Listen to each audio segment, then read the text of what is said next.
That's awesome. And I noticed you have this trash can. There's a call. Look at there's on the other side. UCLA.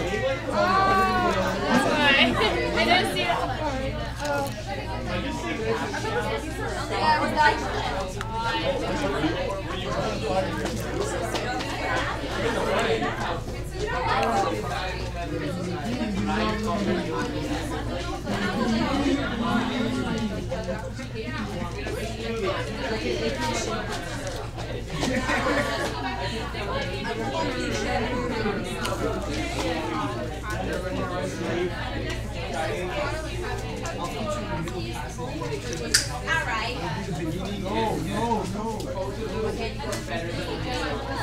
Exactly. I'll make the middle passes.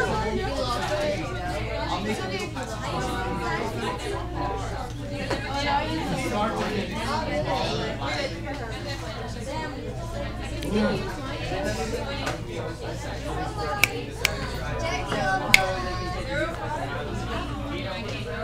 When I say Jimmy helps me, you want to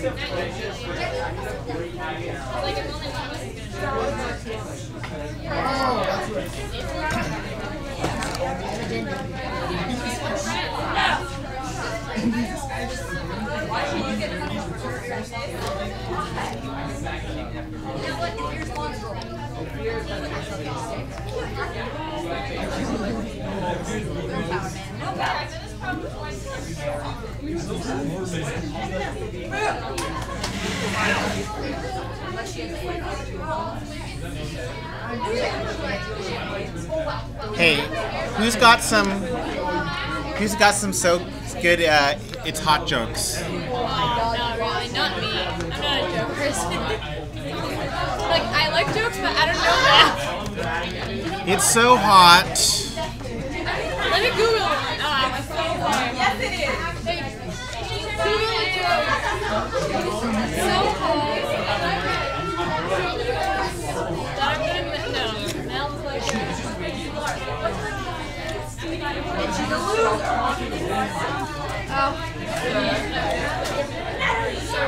Anyone got any good jokes?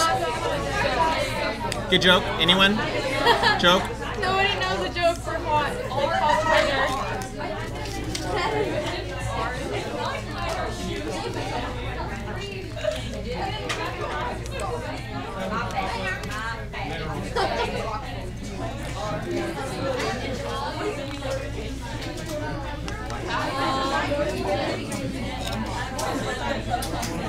It's okay.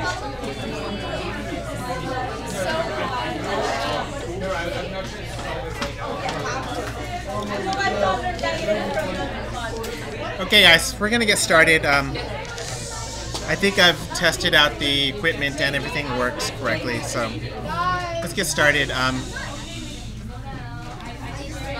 The cruel truth. The cruel truth. The cruel truth.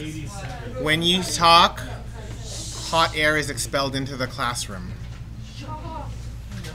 thus increasing the temperature and nullifying the one air conditioner that works in this large space. The cruel truth is the more you talk, the hotter it'll get in here. Wait, since now everyone's in, close the doors so no hot air comes in. No, that's sealing in the air. No, then only cold air blows in and no hot air comes in from outside. What kind of science is that? Okay. Let's continue number 5 so we can finish this up, okay? So where we left off in all the classes here was here. After we've simplified, let me give you a second to catch up.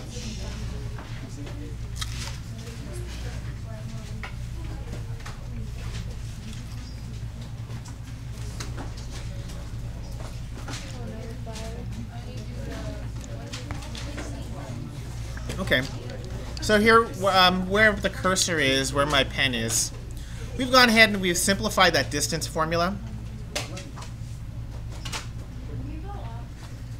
And I don't think we made any mistakes.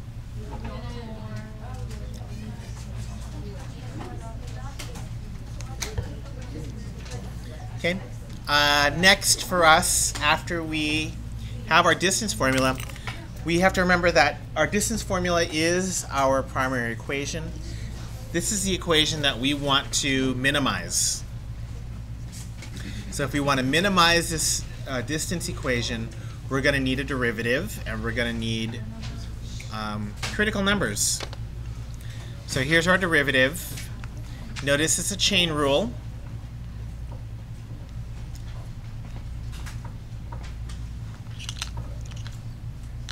Next line, we've simplified the derivative. I distributed the 1/2 into this polynomial and rearranged that into descending x order, and then rewrote our denominator. And that should be where all of us are. I'm gonna have to shave my head. This is bad. I don't know how you girls could do this with the long hair in the heat. No, I'll shave my hair with you. Yeah? Can we go this weekend? Yeah. Go? What do you mean go? There's not a whole lot of guesswork, is there? Just like with the right. Like we can make a shape, like a design. It's a tea house. Yeah. We can put Rectangular. Euler. Oh my god, just so. Okay. Enough of that. Let's get our calculator out. We need to find critical numbers here. So basically, we need to set the numerator equal to 0.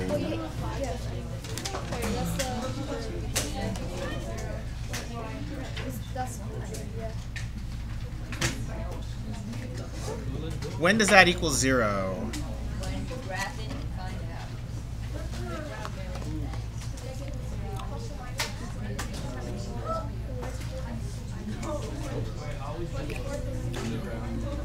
So I'm going to take that, I'm going to take it, and I'm going to put the function into my calculator. For that 2x cubed,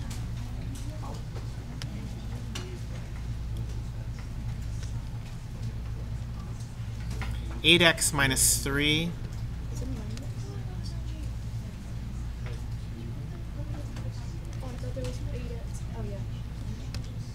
and we want to know when is it equal to 0.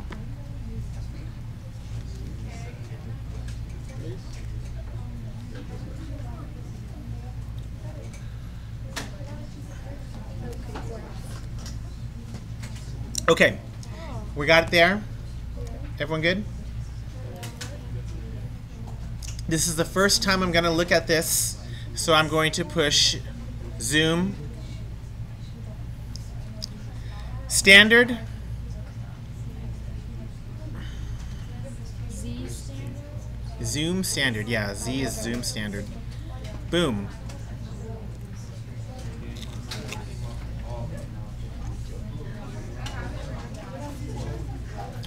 Not bad. Mine doesn't give me the red line. Is it okay? Your red line's there. Oh, I'm blind then.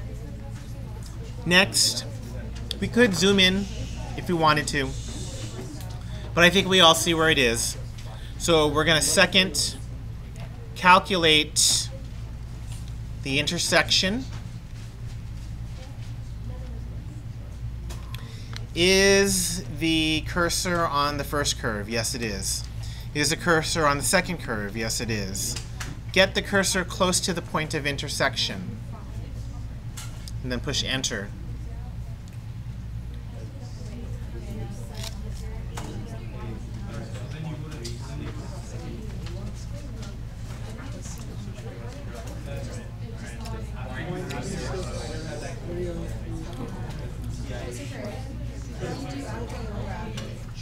Intersect.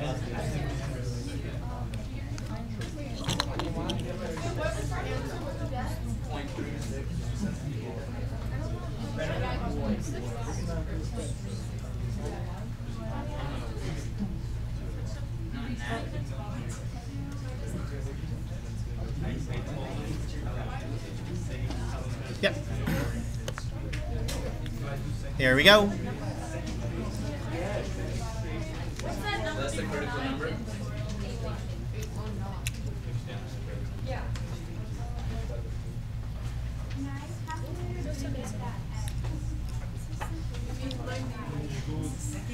Are you sure you did everything correctly? That's the critical number, right? I got 0.4 something. Yeah, same here.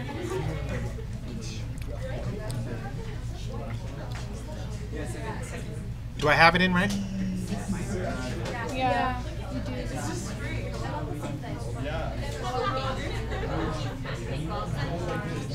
Maybe with the cursors, did you put it like that? I put Let the... me try it again. Calculate, intersect. Is a cursor on the first curve? Yes, push enter. Is a cursor on the second curve? Yes, push enter. Put the cursor on top of the point of intersection. Push enter one more time. 363-03819. Oh, I got This it. is first curve. Push enter. It's the second curve. Push enter. I have a Push enter question. one more time. Why do you put the second cursor? Why do you put the second cursor there on the red line? Because it's asking you which two curves are the points are intersecting. Oh, okay. Okay, got it. Next thing we need to do is we need to show that this is actually a minimum. Okay? So, let's see. This is actually a little bit difficult because if you take a look at this function here, we know that this needs to be a positive result. We don't actually have a domain here. So what we can't actually have the entire domain. That's going to be a whole other problem. What we do know is this. For values of x and f prime, from some point until 0.363, and then 0.363 until some point. I'm leaving those question marks here because I'm not sure where the domain begins and ends. I'm pretty sure this is a positive infinity here, but I'm not sure where the negative and where the domain ends on the left side. Is everyone clear with that? We don't actually know. Why didn't we solve for the bottom? Know the domain. Mr. Ferreira, why didn't we solve for the bottom in the function? For the critical numbers? Oh, we didn't, did we? It comes out false. It never touches the x. It's never zero? It's never zero. But like normally we should solve for it. Huh? We should still solve for it. Yeah, you should. All right, so we know this. If I take a look at my graph, are we all ready? Yeah. Good. The blue line is the derivative, isn't it? Or it's the numerator of the derivative? Yeah. The numerator of the derivative to the left is always positive. I mean, always negative. To the right of the critical number, the derivative is always positive. Again, this blue line is the numerator of the derivative. The numerator of the derivative here is negative. The numerator of the derivative here is positive. Below the axis, above the axis. Since my denominator is always going to be positive, I know that this is negative and this is positive.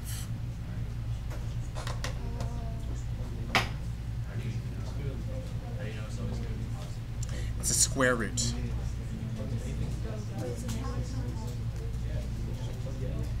Okay, any questions there so far? Again, here the derivative is negative, or this is the derivative. Here the derivative is negative. Here the derivative is positive. below the axis, above the axis. Okay, that means that we have a relative minimum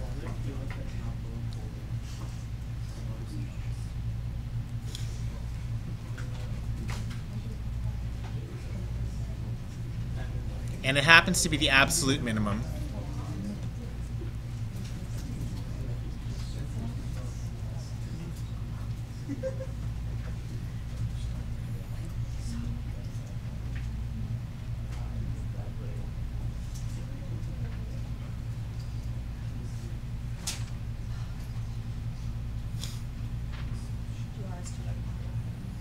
You don't have to, just 3 does. This is the answer already. Okay, so what is that distance? All right, again, I'm going to tell you what I just did. I took a quick peek at the question, and the question is to find the shortest distance. Is the question asking for the x-coordinate? No. The question is asking for the distance. Okay, so let's figure out the distance. I'm going to go to the home screen. I'm going to note that x is currently the critical number. I want to take my x and I want to store it in A. X store A.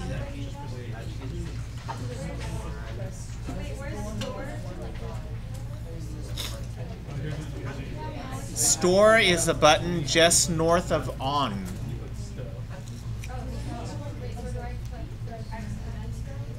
Uh-oh. I get 0.45 my access.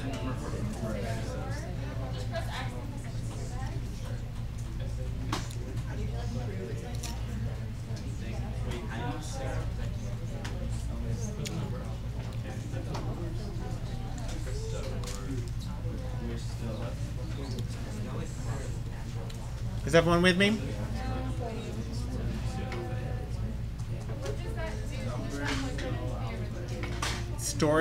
What I've just done is I've stored that value in A. Good. So apparently we don't understand what's going on. Let me explain it again. Please listen. Your calculator can store a number of variables in it. It can store a few numbers that are handy. Your calculator has already stored pi for you. It comes preset. Why would you want pi? I don't know. Why wouldn't you want pi? Pi is tasty. Your calculator also stored the number e. Your calculator can store up to 20, I think it's 24 different values that are defined by you. 24 user-defined values. Those user-defined values are labeled A through Z. We probably won't use more than 5. A is a typical one that I like to use because it is easy to locate. Anyways, every time I choose the letter A now, alpha A, I'm going to get that number again for as long as I need it until I overwrite it. I will have this number in my calculator. Now that I have this number in my calculator, I would like to evaluate the distance. Is everyone clear on what we just did then? We stored that value. And the reason, the justification for storing it as A is because the variable x is very volatile in the calculator. It changes frequently, and you don't want your calculator to accidentally overwrite this number. So you have to take it from A and store it somewhere else. Okay? Question? Yeah, Natalie? So is there any way to find the distance without using the calculator? Like, say use the calculator up to here, but now is there any way, can't we just plug in x and find y? Well, if you want to find 0.363 to the 4th power by hand, Well, are we allowed to, no, can't we just, plug it into the calculator without storing it? Plug what into the calculator? The number. 0.3630381. I would recommend you keep as many decimal places as possible. Okay. Okay? To be accurate. To be accurate. Okay, so I have a question for the second part that is alpha. How do you store it with alpha? Because I'm doing it. the X. wrong- Okay, X. store Okay, hold on. Sorry. X store. north of on, Oh, okay. and then A. Okay, got it. Thank you. Is everybody okay with storing?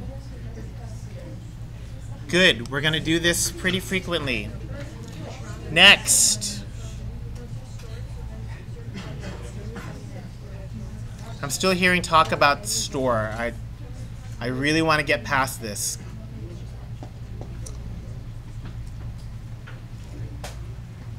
The X is just like stored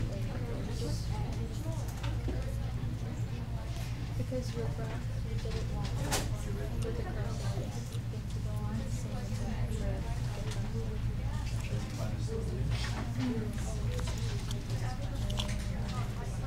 Next thing I want to do is evaluate f of 0.363033819.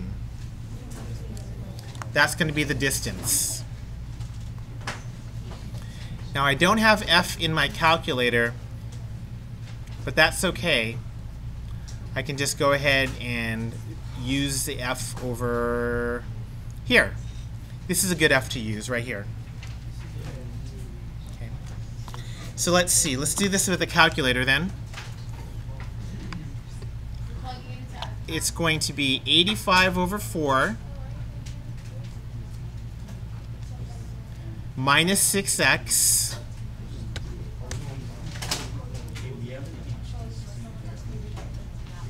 plus 8x squared. Oh, nope, not x. A plus a squared. Wait, okay, listen, this is the way this has got to have to work, okay? If you see me working, if you hear me talking and typing and writing, I have to finish what I'm doing. I'm not any longer going to stop in the middle of my work just because you have a question which probably isn't even relevant to what we're doing, most likely. Please do not interrupt me. And I hate losing my patience like this, but you have to be patient.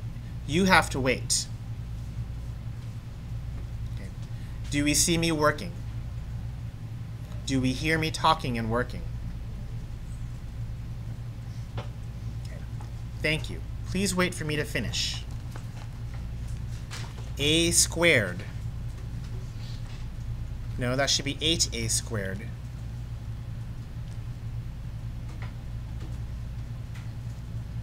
A squared plus a to the 4th power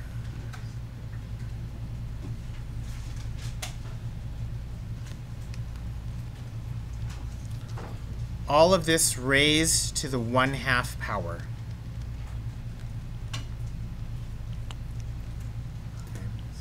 A home screen calculation should be everything you need. That distance is 4.488 units. Question? Why don't we plug it into y is equal to negative x squared? Because that's not going to give us the distance. Oh, so we're plugging into the distance formula. You have to plug it into, I mean, the question's asking for the distance. Okay, you have to answer the question that's being asked. Yeah. So that right there, 4.480, that's the y value. No.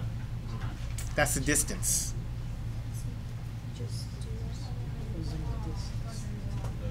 Remember, this formula came from the distance formula. Oh, so we're already plugging in. Yeah. Okay, I mean, really, do we need the y coordinate? Read the question. Do we need the y coordinate?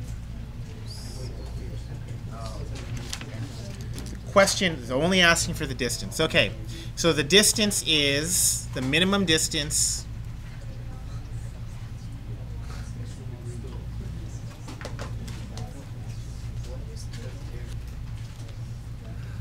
.488. The minimum distance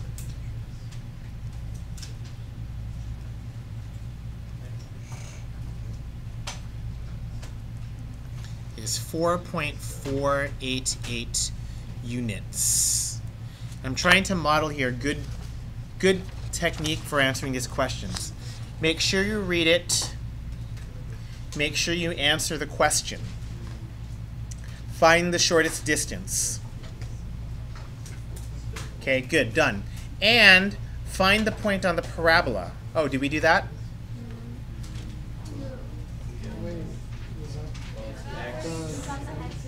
Okay. And find the point. At the point.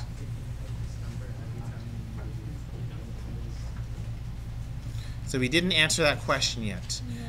The x-coordinate is 0.363. How do I get the y-coordinate? Yeah, we know that the y-coordinate is negative x squared. So guess what I'm going to use in the calculator? Negative a squared. Good. Negative 0.131.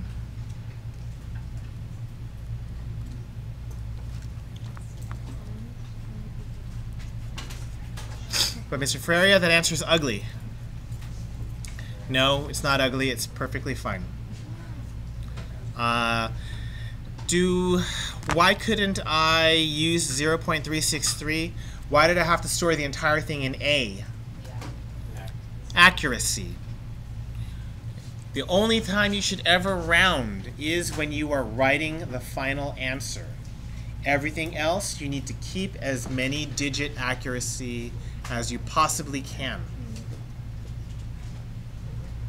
Any other questions that I need to go over? Yeah, Natalie?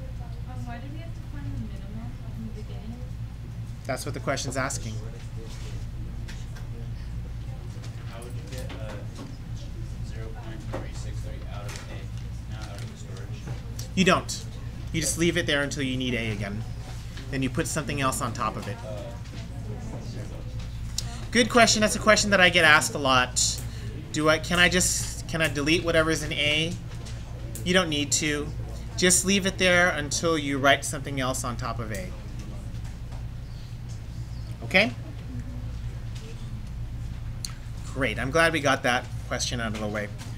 There are well, no, that's actually one of the ones that are more confusing. Let's move on. I think from here we're going to go in order. Here, we're going to go to the first number 1.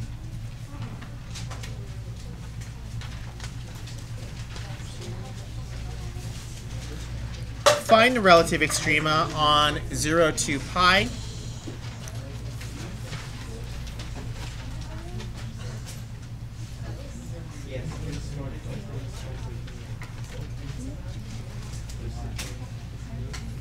From 0 to 2 pi. Okay. Relative extrema. What do I need first? We have our domain. Next I need the derivative. Good. Y prime equals 1. Good. Do I need the calculator for that? No. No. When is sine x equal to 1? Or when is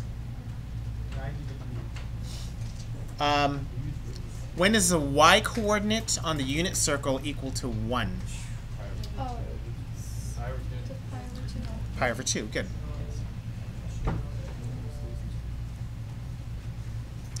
That's why we memorize a circle.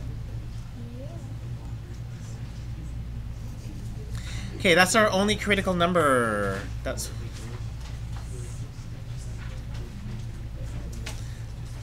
We're going to do a first derivative chart.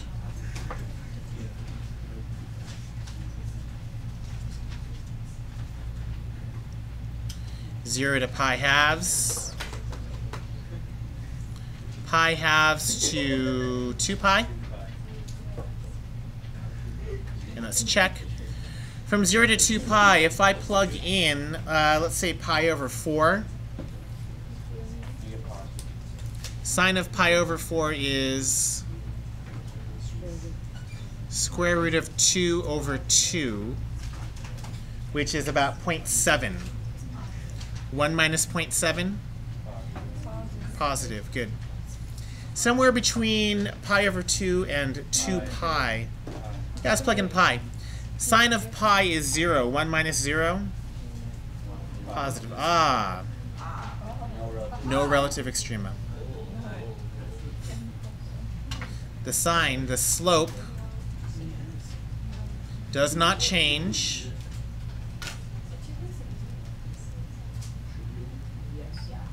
Therefore, no relative extrema. Yeah? Because it didn't specify, could we use the second derivative test also? You could have used the second derivative test as well, yeah. I think you get the same thing, right? Or no, you get the second derivative equal to 0, right? Yeah, so it'd be none. No? Inconclusive. Okay. So you have to go back to the first derivative test. Okay. I'm going to take a drink of water.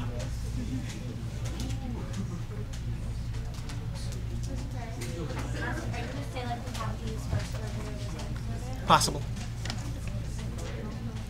2. A spherical snowball is being made so that the volume is increasing at 8 cubic feet per minute. Find the rate at which the radius is increasing when the snowball is 4 feet in diameter. Wow, that's a big snowball, isn't it? I don't know. I live in California. I don't know what a snowball is supposed to look like. How many snowballs do you actually see in your lifetime?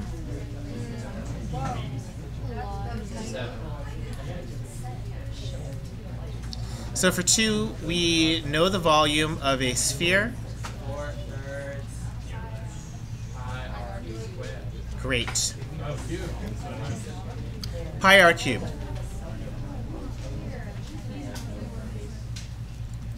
Okay. We have rates here. We have feet cubed per minute. So my rate for linear rate is feet. My time rate is minute. So I'm going to dt everything.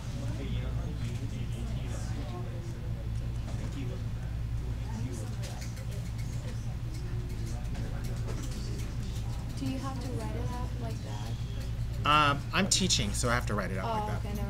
Yeah, okay. Okay, so dv dt is equal to 4/3 pi times 3r squared dr dt. And again, notice that the r here is not the same as t, so I need a chain rule derivative. The v here is not the same as t, so I need the chain rule derivative. That simplifies into, interestingly enough, surface area formula times dr dt.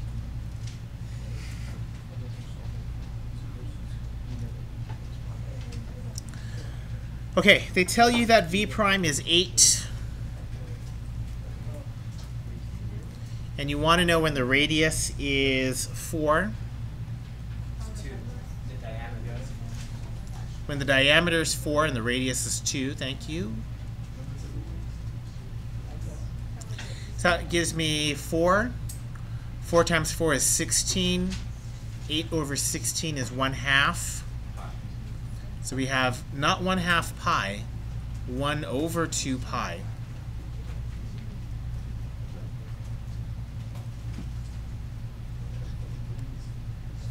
Radius is increasing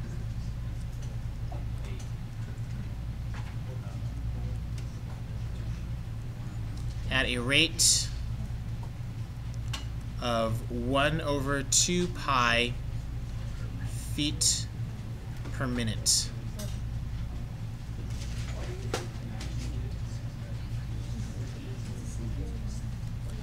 May you have that question a couple times on your test. I wish the best for you.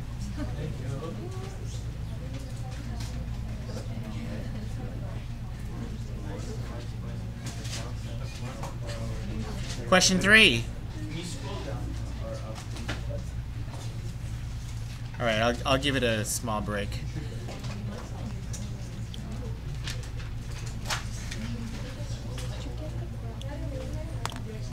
Okay, here's most of question 2. I'm gonna peel this orange. Oh wait, wasn't there that thing where we're peeling oranges wrong? Did everyone see that on Facebook? How are we supposed to peel an orange? Oh, with knives. Like in half, and then you're supposed to like shuck it, right?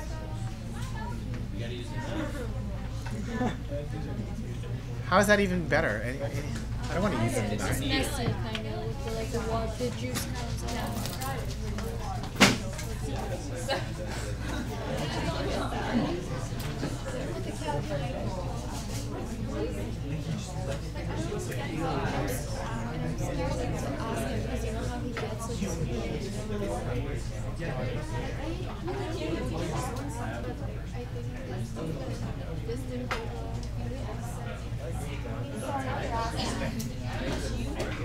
Do you get this?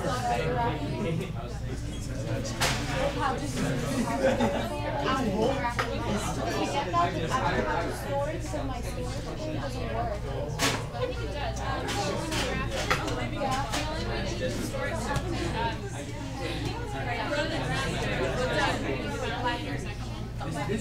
Okay, so you have to like have that on your screen. Sorry. Yeah. And one more question says, why is it, okay, for the second curve, why is it on the red line here? For the top curve, that is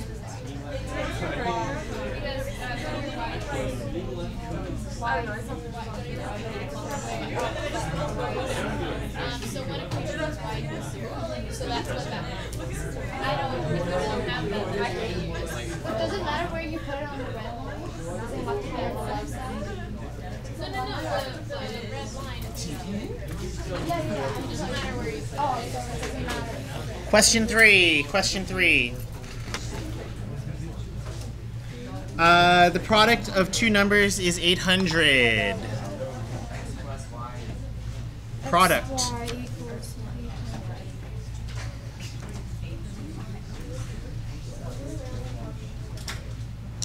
So the sum of 2 times the first 2x plus 3y. and 3 times the second, that's going to be a minimum. So we want our function to be that, and we're going to minimize our function.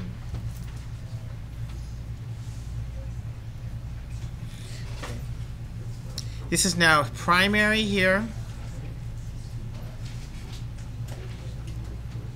and that's secondary. Oh. Oh, because we're minimizing. This tells me for my secondary equation that the y is equal to 800 x to the negative 1 power.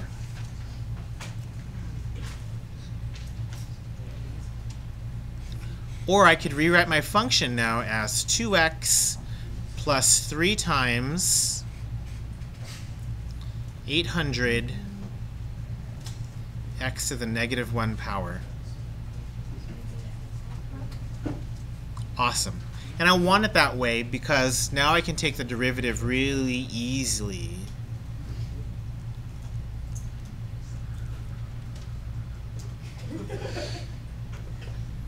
F prime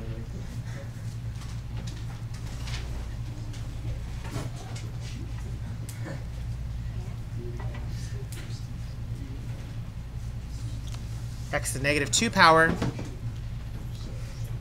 which is equal to 2 over 1 minus 2400 over x squared, which is equal to 2x squared minus 2400 over x squared.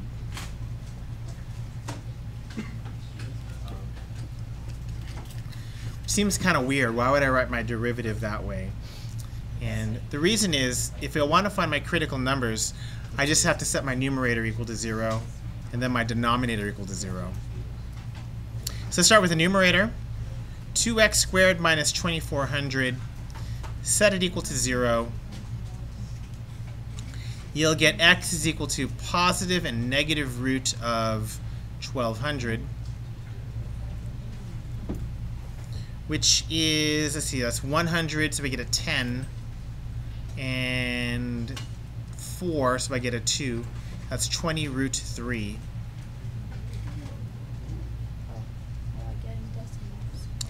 The other one, of course, is x squared equals 0. X equals 0. So that gives me 3 critical numbers.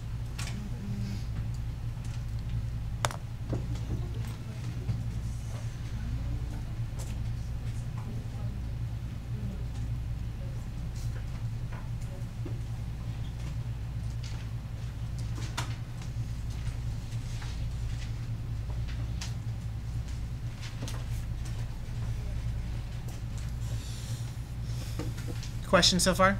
Yeah?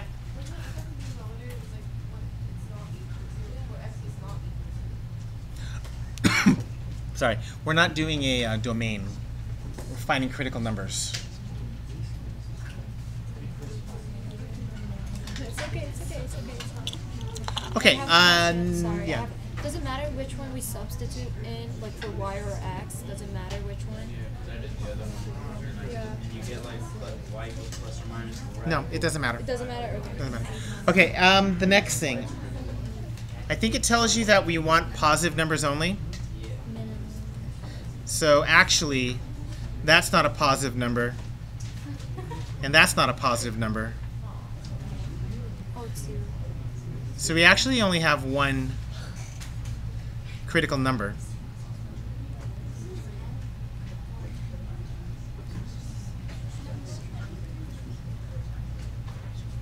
We need to show that that's a minimum, right?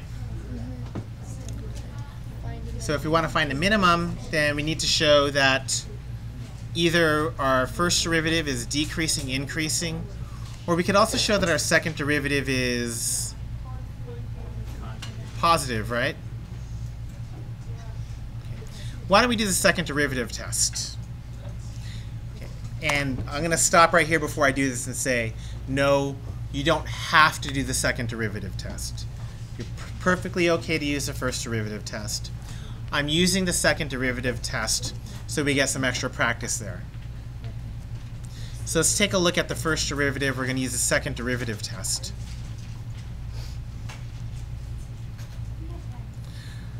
F prime, that's 2 minus 2400x to the negative 2, right? That means F double prime is 2400 x to the negative 3. 4800 x to the negative 3. That good? Okay. F double prime of 20 root 3 is going to be 4800 over 20 root 3 to the third power. Do I need to know what number that is? No. Is that number positive or negative? Positive. Is that concave up or concave down? Concave up. Oh, I'm sorry. Concave up is shaped like a cup. Is that a relative minimum or a relative maximum?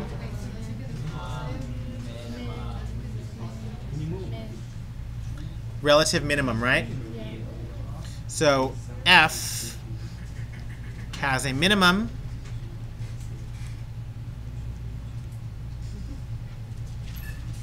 when x equals 20 root 3. I'm going to read the question again. Find the two numbers. Did I find the two numbers? No, I only found one of them. How do I find the other one? Just plug it back into Which equation? the prime.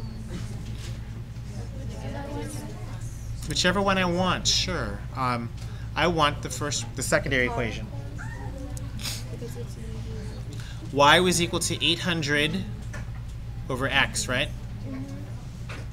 Which is 800 over 20 root 3. Gosh, I don't know. What's 20 and 800? It's 5 times 8, 40. 40 root 3 over 3.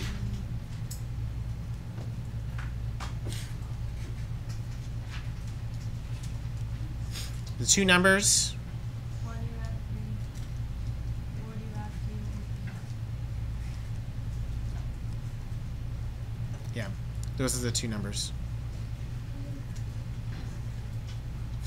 I'm gonna pause momentarily and let you catch up, Natalie. Do we have to the first and second derivative test? You need to do some kind of thing to show me that it is actually a minimum.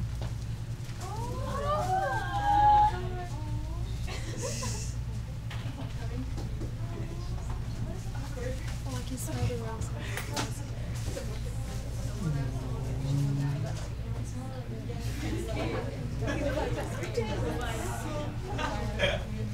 Okay. I don't know what's going on.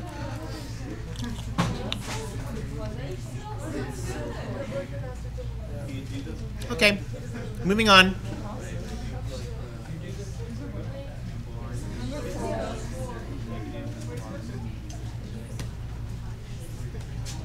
Really?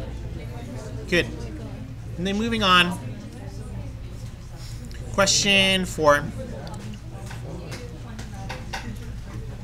Find all Open intervals of increase and decrease. This is an easy problem.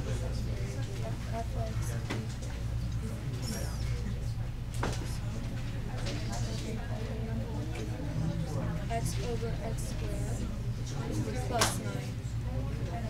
Okay. Intervals of increase and decrease is simply finding the derivative. This is easy, I can do. Just find it derivative.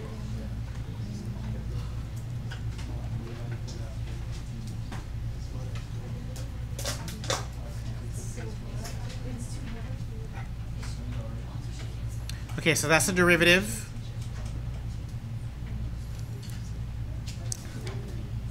Let's simplify that. I think that's negative x squared plus 9.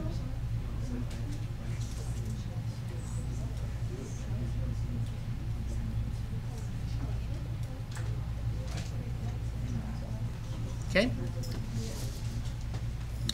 That gives me two critical numbers.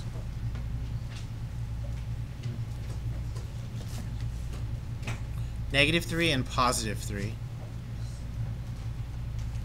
We didn't talk about the domain, so we should do that now. Domain.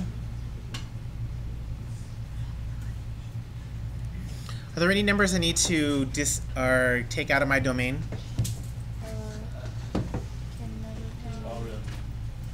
No, that denominator is never equal to 0. So my domain's all real numbers.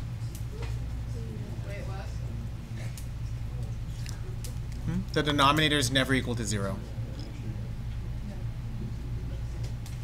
So my domain is all real numbers.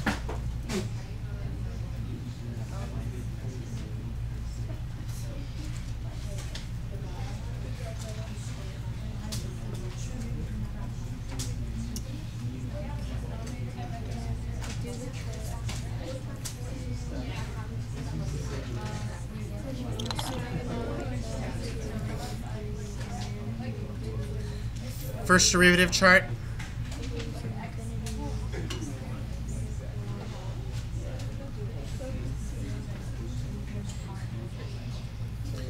Negative infinity to negative 3, negative 3 to 3, 3 to positive infinity. So now we're substituting into the derivative to find the slope. Let's see, I'm going to try negative 100. How about that? Negative 100. Negative 100 squared is positive 10,000. 10,000 plus 9 is positive over a square, so that's always positive. Basically, the slope is positive from negative infinity to negative 3. Okay, between negative 3 and 3. Plug in 0, sure. Isn't it negative? Yeah. Negative? Oh, I forgot about that That's what I was, negative. like, Yeah. looking for. I was like, Yeah, you're right. Makes sense. Negative 1,000 Yeah. plus 9. Or negative 10,000 plus 9. So sorry. it's okay. They have You're supposed to pull out a negative stuff. Let's plug in 0. 0. That's what I plugged in. Yeah, positive. 0 plus 9 is positive, so positive. Yeah. Let's plug in That's 100. negative. It's negative. Good. Part A, intervals of increase. Negative 3 to 3. Increase Well, it's for x between negative 3 and 3. B, decrease for x between negative infinity and negative 3, and 3 to union 3 to positive infinity.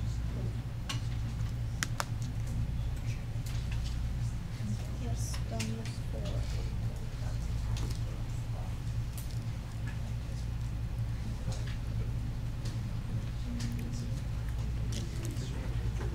We did 5, so. And you said we're not going to do 6. Any questions on 4?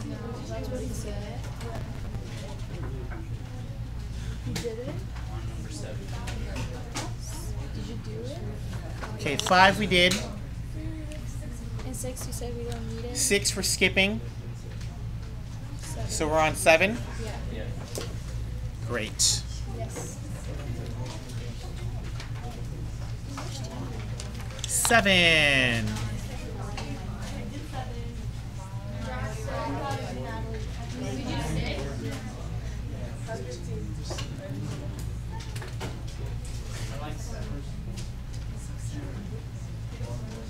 Seven.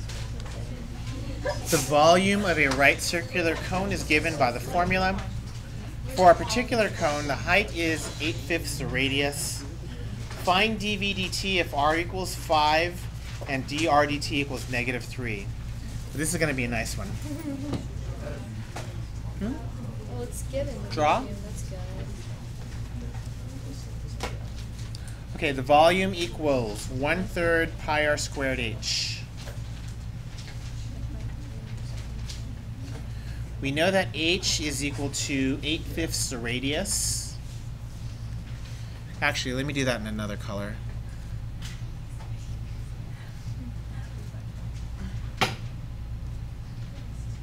So that means the volume is equivalent to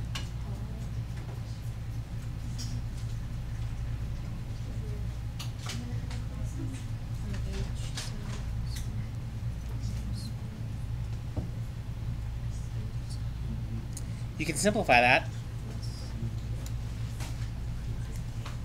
8/15 pi times r cubed.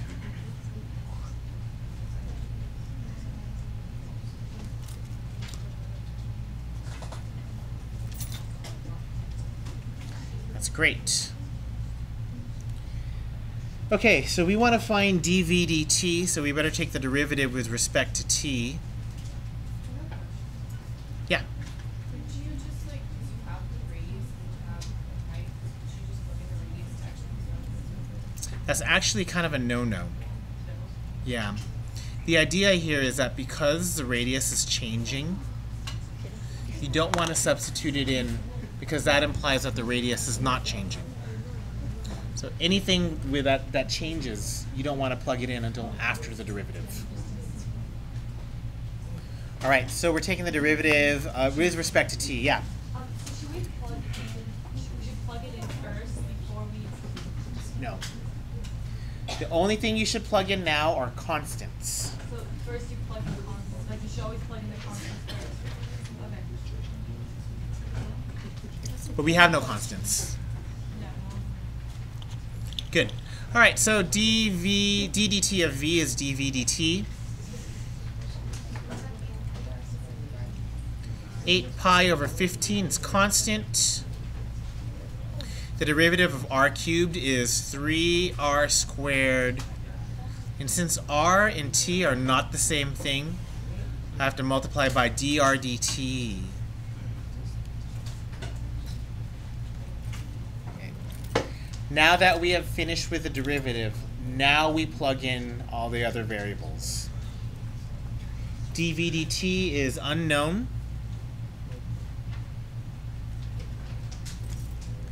8 pi over 15, 8 pi over 5. R is 5. dr dt is negative 3.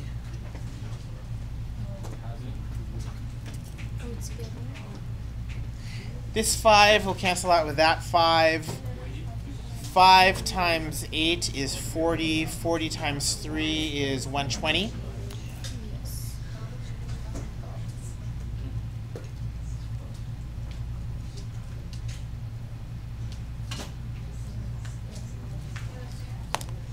Negative 120. Pi.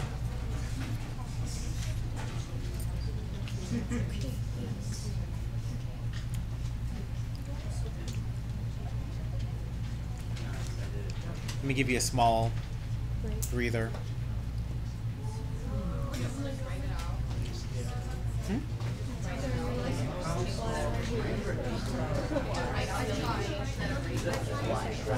Change for the rate? It's okay, you know this. Did you get it? If you don't get, okay. So, number 7 is easy. Just saying find the derivative, the dv derivative of volume when it's given. The r and the derivative is given. Sorry, you can see this from here. Well, you can always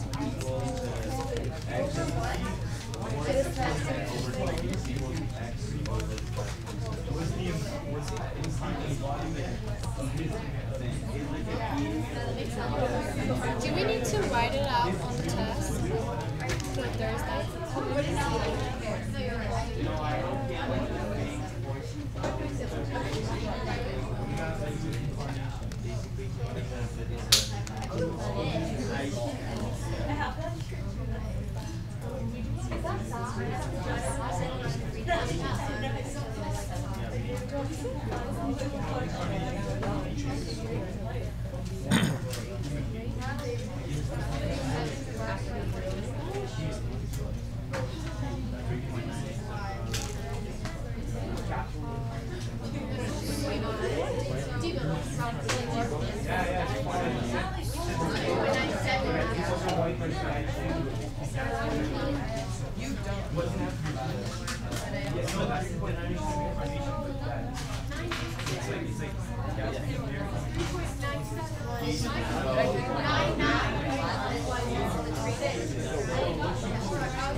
Okay, let's go over. Okay, we're having issues with the calculator. I mean, her calculator doesn't graph.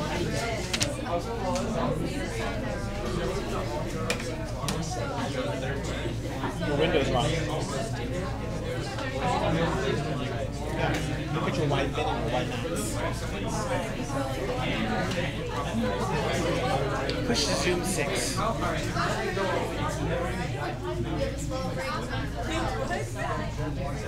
Start off, you grab some pieces.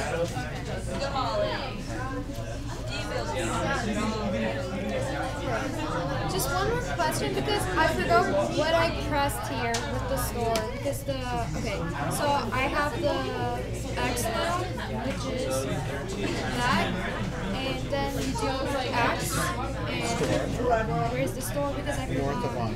North. Wow. I put something here and only clear alpha A. Wow, that's so easy.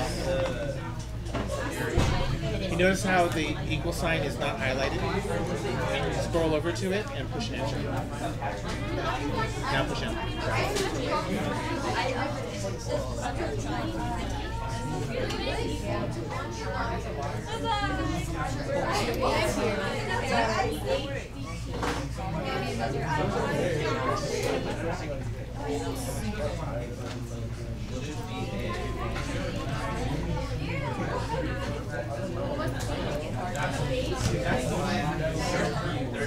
I got it.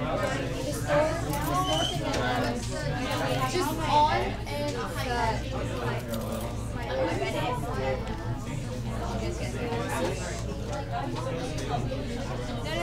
No. Okay, I'll go to the graph, and you have the graph, and you can find the underside. So you go there, and well, that's the first curve, right? And since the second curve is the x-axis, you just like press anywhere on the x-axis, and then you go on the guess, like where you want to put there. And 0.36. You got it. And if you want to store it, because it says store it, right? So this is how you store it. You put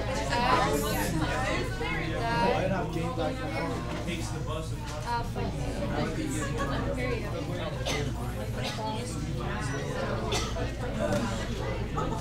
I'm so scared. Oh my god, what the heck?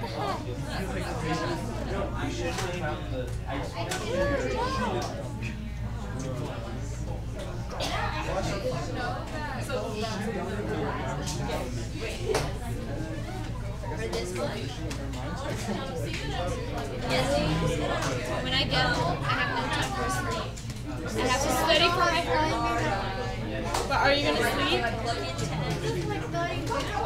I can't. It's spare 30 minutes when I get home because it's already late. Dude, I was like planning on watching a drama. Oh, I think there's no unless I stay awake until 2 a.m. The freaking dramas are 1 hour each episode. I mean, I like it when it's in the summer, but now when I have school, I'm like, oh, it's 1 hour. No. Go. Oh my god, we have so much food. Can we take some? Because that's really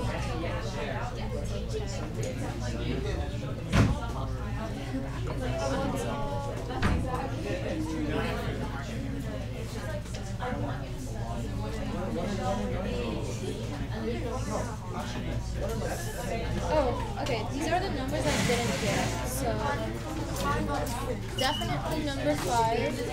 I know. Okay. Let's get going. Number 8. Okay. Oh, wait, 10? Went to the bathroom. You really want to see this? Bad. Okay. Yeah. 8.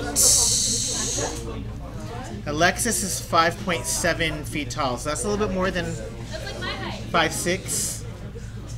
Wow, I was out height in like... I'm 5'5". Hey, don't you brag.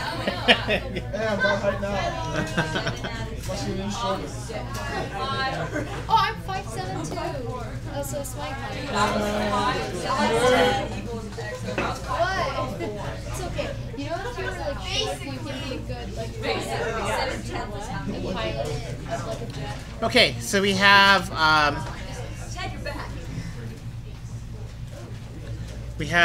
Alexis here.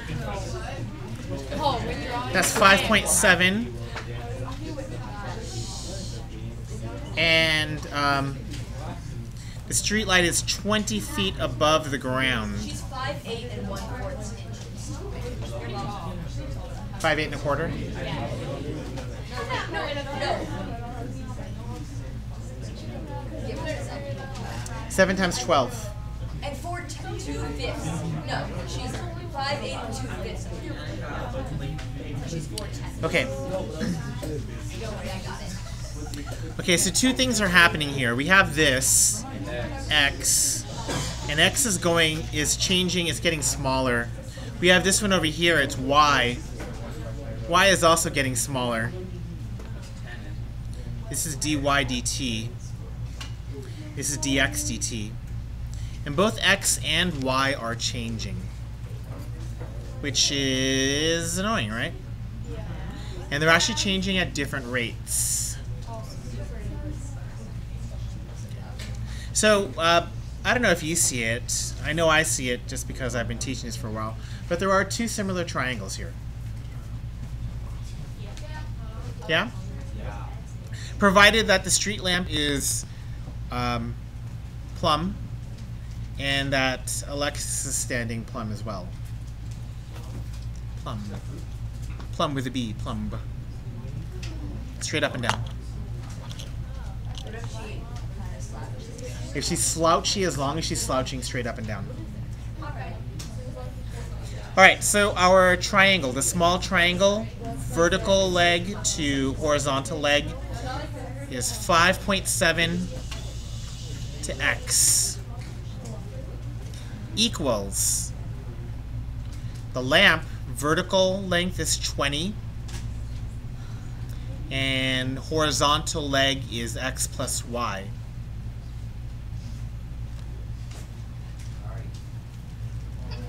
Awesome. Let's do a little bit of mathematical stuff.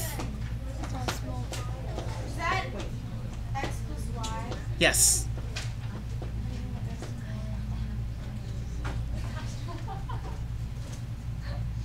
That's equal to 20x, yeah? Good. 20 minus 6 is 14, so negative 14.3.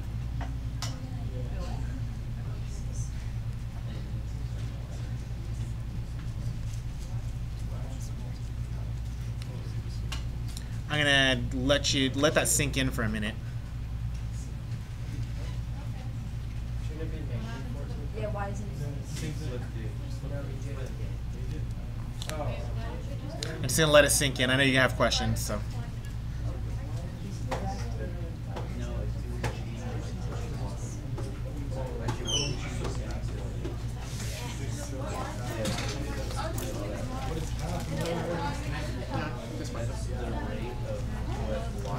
Okay, how is this like the y? How is this the y? This. Okay. Derivatives. How is this the y like here? Are you talking about like the height Nope. or that? Why is that the y? It's convenient. Oh. It's part of the problem. Oh, okay. Because I think of y only as the height, like the vertical. Right. 14.3 dx dt minus 5.7 dy dt is then equal to 0.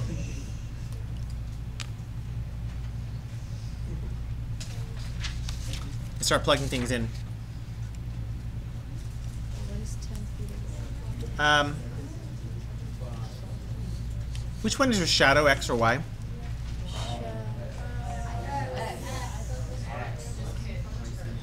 Good. So we're trying to solve for dx dt then, right? It's the length of her shadow. dx dt is the rate that the shadow is changing. I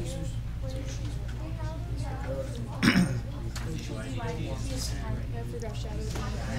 Question, dy dt is y increasing or decreasing? Y.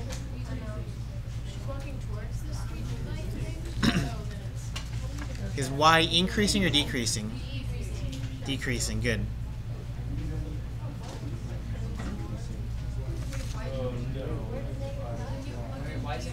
even in the problem. Because she's walking at it, and she's walking like towards the lamp thing at a rate Yeah. of 5 seconds. She's walking at the lamp at a rate of 5 feet per second.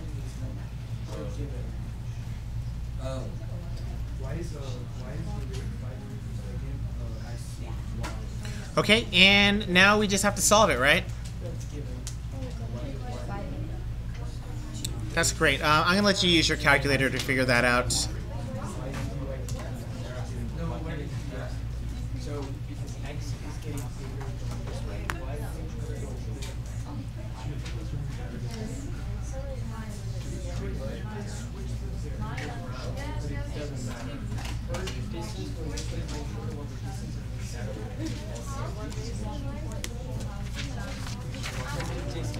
I guess I get it. When the distance is getting shorter. You know how it's negative when you move in negative X direction? I hope I get negative 1.933 feet.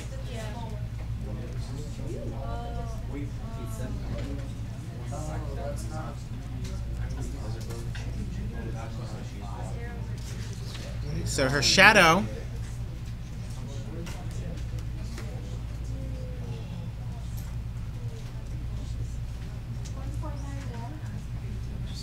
.993 is decreasing at a rate of Is there a shadow length increasing? No, she's going closer to the light. If you're right under a light.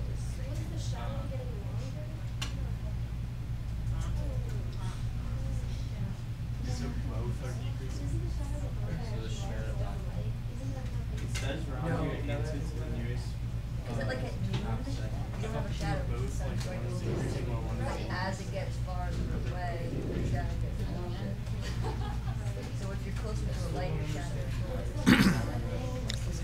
The light's still staying. Right, the light's still The light is not moving. the light goes don't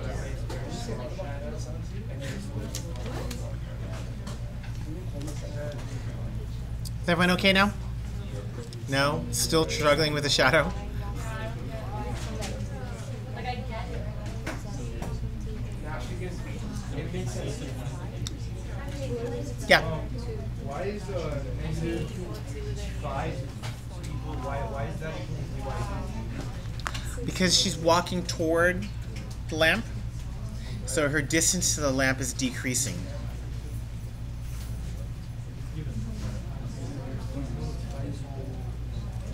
Why can't that be?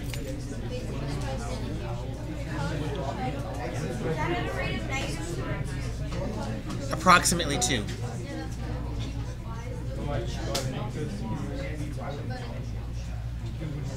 Yeah. Why is the rate that she walks like DYDT? Why is it? It says that she walks at a rate of If we 5 meters per second. if you look at the diagram, if she's walking toward the pole, right? dy dt is the one that's changing. Okay.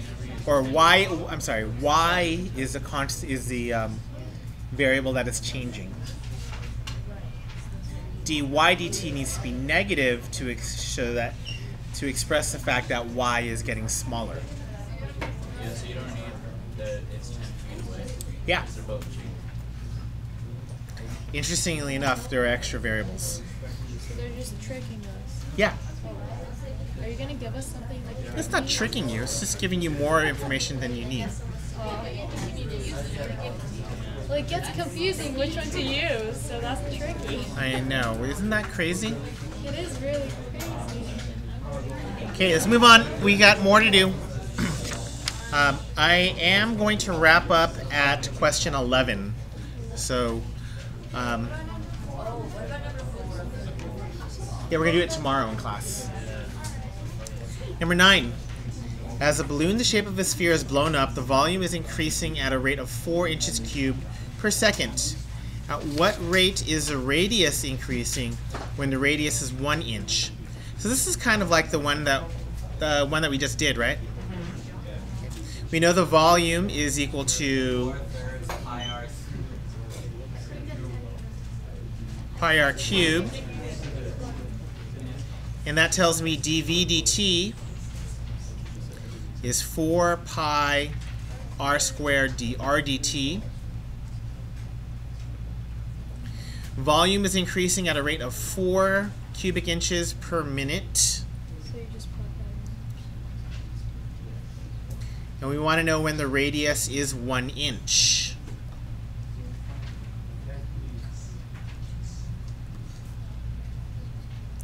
So that tells me that dr dt is equal to 1 over pi. What's the units of radius? Inches. Series to inches. What's the radius? What's the unit of time? Second. Per second. A third of an inch per second.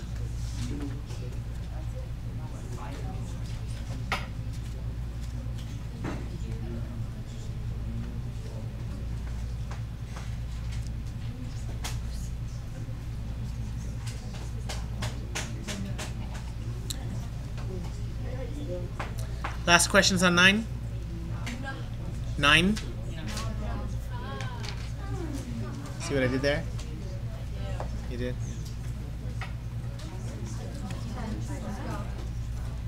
10. 10.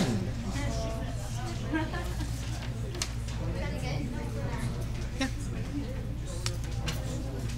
You're building a pen to more pens to house goats on a ranch. You're using the side of your barn and 3 sides of a wooden fence. So here's the barn. This is a top-down view. And we're going to use 3 sides of fencing. Lucky I have this ugly color to use for the fence.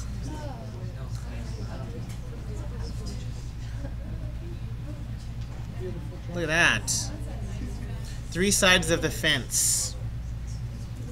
We'll call that X. We'll call that Y. And then that's X2, right? We want the area to be 1,000 feet, right?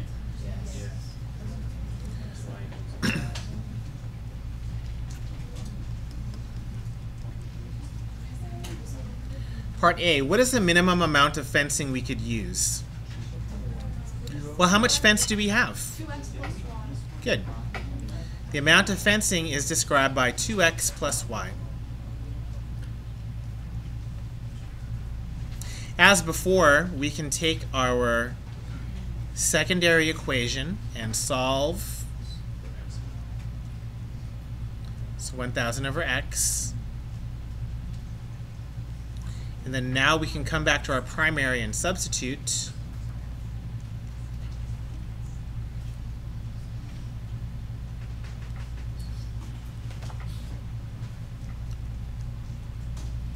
I'm going to keep that as 1,000x to the negative 1, just so it's easier to take the derivative, which is a good idea. X, y is equal to 1,000 to find how much the minimum we can use. That's what we're doing. Oh, okay, we found something. Okay. Yeah.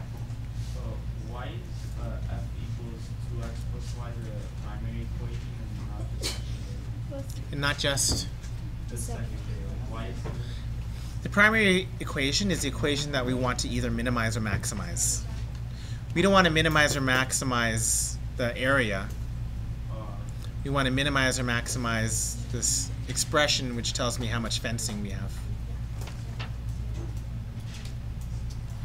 Okay, let's figure out f prime then. F prime is equal to 2 minus 1,000 x squared to the negative 2 power.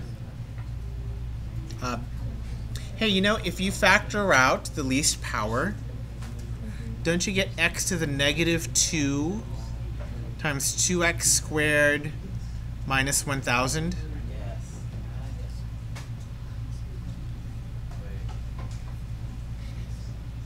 which is 2x squared minus 500 over x squared.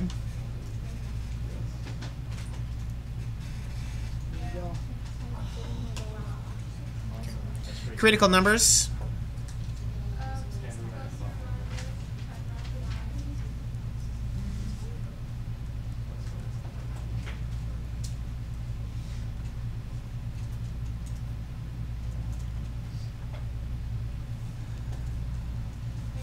Well, x has to be positive, right? X could kind of be 0, right?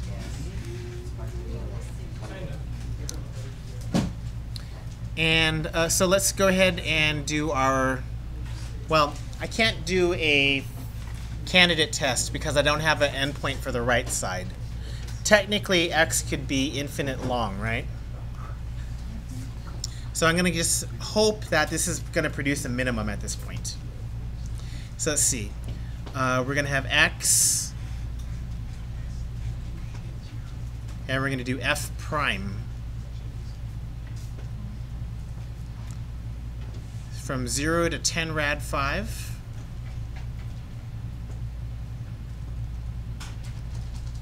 And then from 10 rad 5 to positive infinity.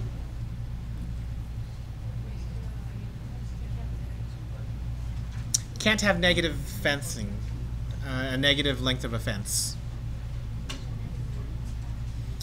Can you suggest a number for me to plug in? Sure, 1. 2 times negative 499. It's negative.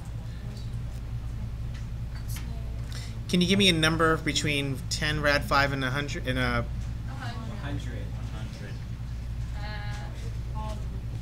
10,000 minus 500? Yeah, positive. Okay, so we have a minimum.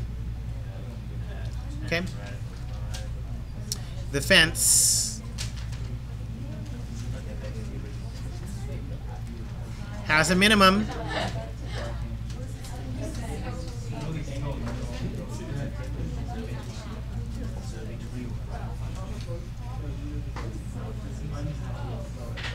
When x equals 10 root 5 and y is equal to y equals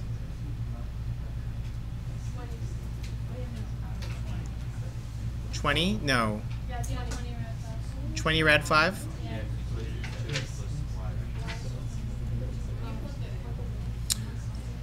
Secondary. XY equals 1,000, yeah. Let's see if we answered the question. That's part A, right? What's the minimum amount of fencing we can use? Oh, we didn't answer that question, did we? We did not answer that question. Minimum amount of fencing?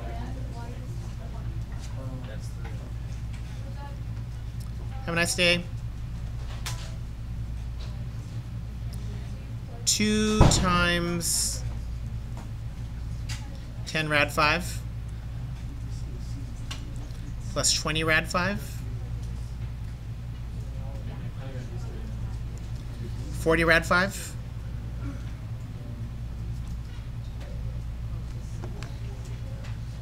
Rad 5 feet.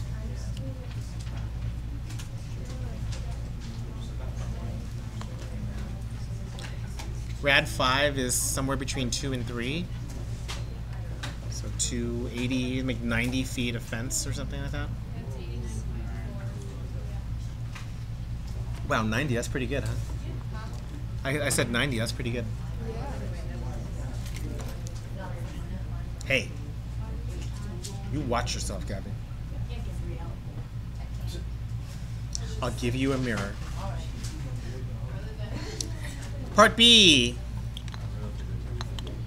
What are the dimensions of the pen?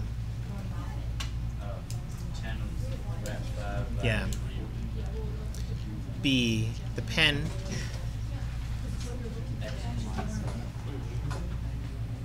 Ten rad 5 20 rad 5 feet. Awesome.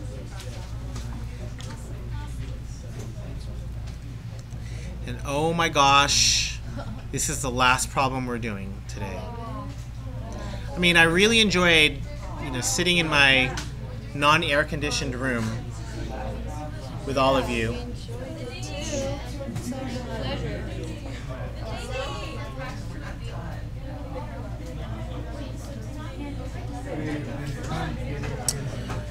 All good things need to come to an end.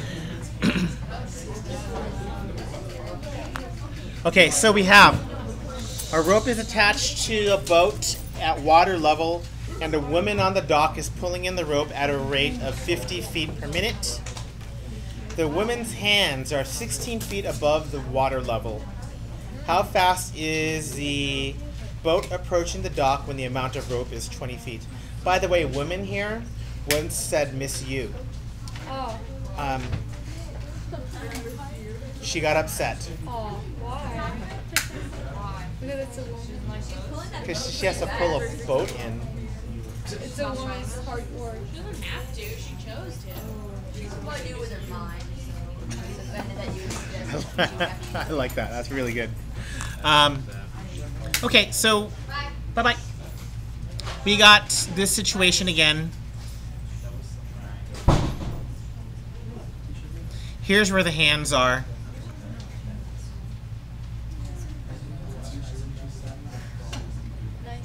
That looks like a turnip. Turnip.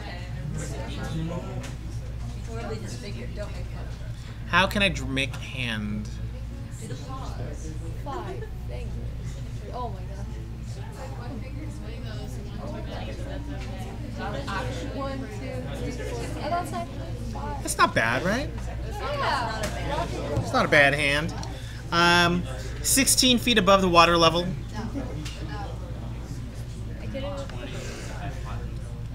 The rope is 20 feet long currently, but that's changing, right? Yeah. A nice one. This is going to be my X, and X is going this way.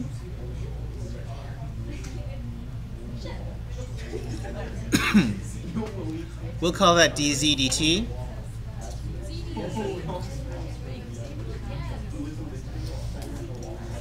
And guesses on which equation we're going to use. Pythagorean theorem, good. X squared plus y squared equals z squared. Are any of these constant? Y is constant. Unless the water's level comes up. Great.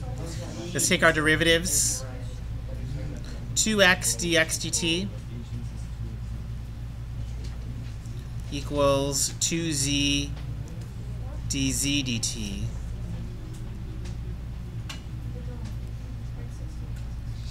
We're going to cancel our 2's.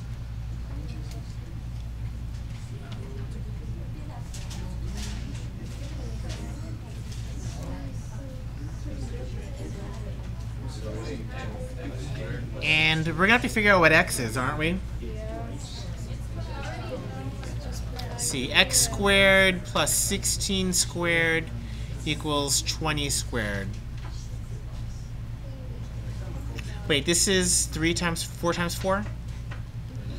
This is 5 times 4?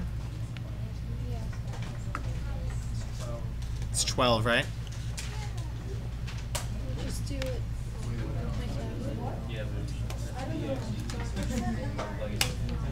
Because today's giveaway. Yeah.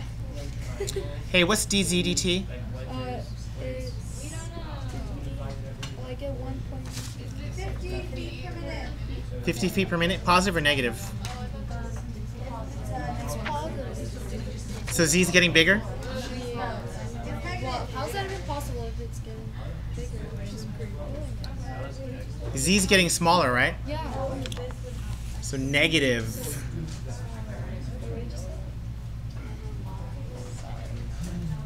Okay, dx dt is then equal to, I don't know, 12 doesn't go into any of this.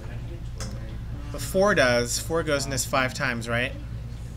5 times 50 is 250, so 250 over 3. Is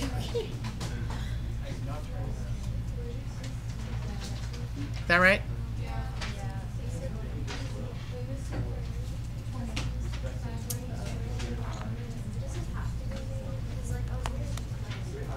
Well, that's the thing, is we're going to go ahead and write our summary now. Okay.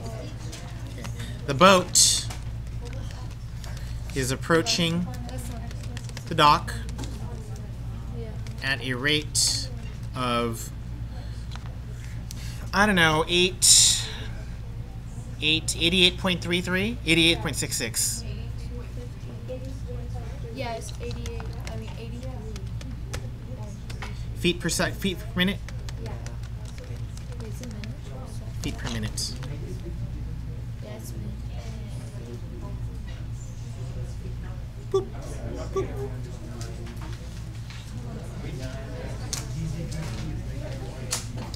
And that's that.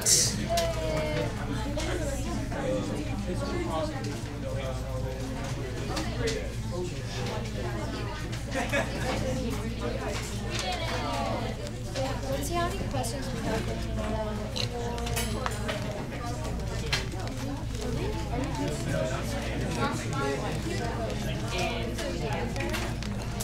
Oh.